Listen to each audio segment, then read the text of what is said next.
Salut et bienvenue dans ce tutoriel. Aujourd'hui, nous allons commencer par découvrir les fonctions DAX. Comme je l'ai dit dans le précédent tutoriel, DAX, c'est un langage fonctionnel, basé donc principalement sur des fonctions. Dans ce tutoriel, nous allons découvrir ensemble quelques fonctions de base. Ce sont des fonctions fondamentales que vous allez le plus souvent utiliser pour créer vos mesures, créer des colonnes calculées ou même durant vos tables calculées ou tables virtuelles que nous aurons le temps d'approfondir dans d'autres tutoriels. Mais pour aujourd'hui, on va se focaliser sur ces fonctions de base. Je m'appelle René Gossard, je suis consultant data, passionné par l'analyse de données et ici, je partage avec vous cette passion à travers donc des outils performants ou les plus utilisés dans le domaine. Si vous êtes ici pour la première fois, n'hésitez pas à vous abonner, à liker, à partager. Laissez en commentaire vos retours par rapport donc au tutoriel et n'hésitez pas si vous avez des questions. Ce sera toujours avec grand plaisir que je répondrai à vos interrogations pour vous aider donc à évoluer et à devenir plus performant dans l'utilisation de Power BI. Pour les besoins de ce tutoriel, je pars d'une table très simple qui contient l'ensemble donc des salaires de certains employés au sein d'une entreprise. On retrouve là le matricule de l'employé, son ID, un nom, le poste qu'il occupe, le département auquel il est rattaché, le salaire de base, la prime et le salaire total. Donc, on est sur des valeurs annuelles ainsi que la date d'embauche. La première fonction que nous allons découvrir, c'est la fonction somme. Comme son nom l'indique, cette fonction nous permettra de faire la somme des valeurs d'une colonne. C'est très important. Il s'agit ici d'additionner l'ensemble des valeurs d'une colonne et surtout d'une colonne numérique. Donc, on ne peut pas appliquer cette fonction sur des colonnes qui ne sont pas numériques. Exemple, faire la somme sur une colonne de type test, ça n'a pas de sens. Par contre, on peut additionner les valeurs d'une colonne de type entier, de type décimal, ainsi de suite. C'est ce que nous allons découvrir ici en créant une mesure qui nous permettra donc de calculer la charge salariale, donc le montant total des salaires au sein de l'entreprise. Allez, c'est parti. Donc, je vais créer la mesure à partir d'ici. Donc, nouvelle mesure. Si vous ne savez pas comment créer des mesures, dans mon précédent tutoriel, je vous l'ai montré. Donc, on commence par donner le nom de la mesure. Pour nous, c'est, je vais mettre charge salariale. Et je vais appeler la fonction somme. Cette fonction, comme vous pouvez le voir, et donc, comme l'aide à la saisie l'indique ici, il faut donc passer le nom d'une colonne. Et notre colonne ici, c'est la colonne salaire total. Donc, je vais commencer par mettre salaire. Et je vais sélectionner ça. Donc, je viens donc de créer une mesure, somme, en utilisant la fonction somme pour connaître la charge salariale ou si vous voulez le montant total des salaires, c'est comme vous voulez. Donc, vous donnerez un nom qui est quand même explicite et compréhensible. Donc, cette mesure étant créée, une mesure n'a de sens que dans un contexte. Donc, si je viens ici, je peux donc afficher cette valeur. Donc, on est sur un total de 5 millions en termes de charge salariale. De charge de masse. Charge ou masse? Bon, ben, je crois que vous avez quand même compris le sens de ce que je veux dire ici. Donc, c'est le montant total des salaires. On est autour donc de 5 millions, 5 millions d'euros pour l'ensemble des salariés au sein de l'entreprise. Donc, je prends en compte là, bien évidemment, les primes. Donc, si je veux exclure les primes, je pourrais créer une autre mesure. Donc, je vais mettre, par exemple, salaire total sans prime, ou bien, ouais. Et là, ce sera pareil avec la fonction somme, mais cette fois-ci, je vais utiliser la colonne salaire de base. Donc, c'est le salaire sans les primes. Et si j'observe cette mesure, là, on est autour de 4 millions. Donc, on a environ 1 million en termes de primes qui sont injectées. Si, par exemple, j'essaye, d'accord, c'est pour vous montrer de créer une mesure test, que j'essaye de faire une somme, par exemple, sur le nom, d'accord, qui est de type test.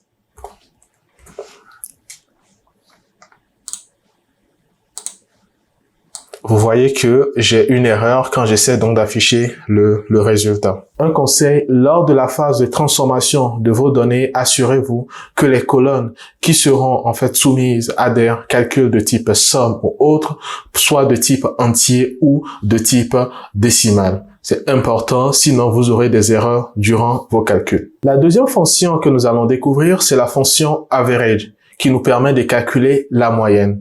Là encore, c'est une fonction qui prend en paramètre une colonne qui doit être de type numérique. On ne cherchera pas à trouver la moyenne sur des colonnes de type test, mais plutôt sur des valeurs numériques. Elle fonctionne comme la fonction précédente. Il suffit donc de lui passer une colonne de type numérique et d'obtenir le résultat dans un contexte spécifique. C'est ce que nous allons découvrir ici. Calculons par exemple le salaire moyen. Donc pour cela, je vais ici donc le salaire de base moyen, nouvelle mesure, salaire, donc salaire base moyen, et là je vais mettre average et je vais passer ici le salaire de base. Donc, ce sera le salaire moyen. Et donc là, je vais utiliser, ceci, je vais supprimer.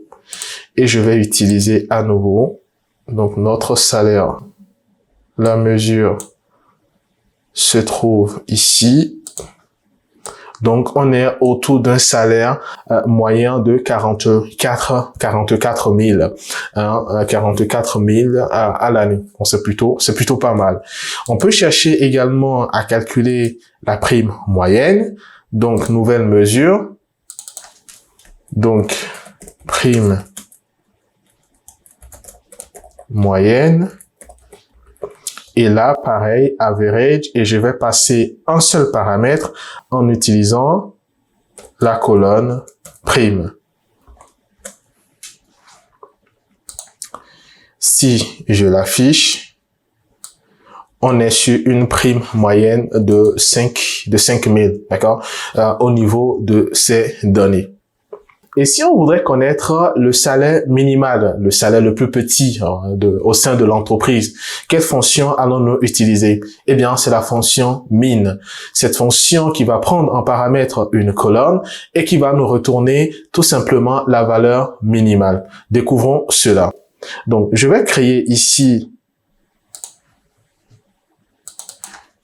une mesure que je vais appeler salaire minimal.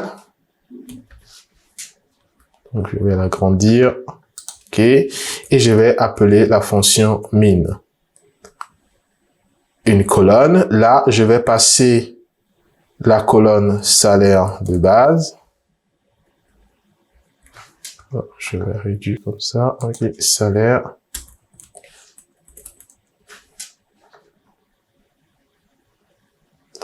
Ça se trouve où? Salaire de base, donc je passe la colonne, ce qui nous permettra, donc en utilisant ici, donc on est à 21 000, à K, 21 000 comme salaire minimal. Donc vous l'avez vu, j'appelle la fonction min, et je passe la colonne et le système ira me chercher la valeur la plus petite. Comme pour le salaire minimal, on peut chercher à connaître le salaire maximal. Il suffit donc d'appeler la fonction max sur la même colonne de salaire de base pour connaître le salaire maximal. Le principe reste le même. Je viens ici créer une nouvelle mesure que je vais appeler salaire maximal. Et là, j'irai chercher le max, donc au niveau de salaire de base.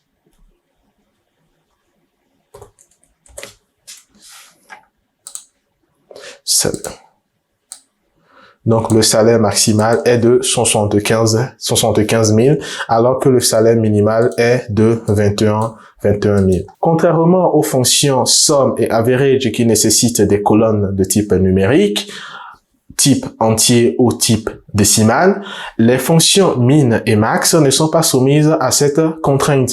Vous pouvez bien sûr appeler la fonction min ou max sur une colonne de type test, par exemple. La valeur minimale sera déduite sur la base d'un ordre alphabétique des valeurs contenues dans votre colonne. Regardons cela. Si nous cherchions, par exemple, la valeur, donc je vais créer une autre mesure, test 2, et j'appelle la fonction min, mais cette fois-ci en passant la colonne non, et que je décide donc d'afficher cette mesure, on voit ici que le nom qui est retourné, c'est Ali, Alika. Donc, dans notre table, ici, si je prends donc la colonne nom et que je demande de me faire un tri croissant, on voit bien que la première valeur, c'est bien Ali, Alika. Et la dernière valeur qui se trouve ici sera obtenue en utilisant tout simplement, donc je vais créer une autre mesure test 3, en appelant la fonction max, cette fois-ci sur le nom.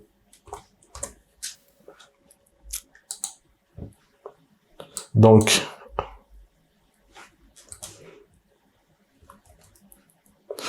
je vais l'afficher pareil ici, et là, on récupère donc la dernière valeur dans l'ordre alphabétique. Une autre question RH très simple, c'est par exemple de connaître le nombre total d'employés. Comment j'obtiens ce nombre? Il me suffira tout simplement de compter les valeurs disponibles dans la colonne matricule. Regardons cela. Nouvelle mesure. Je vais dire nombre employés et je vais faire tout simplement compte sur la colonne matricule.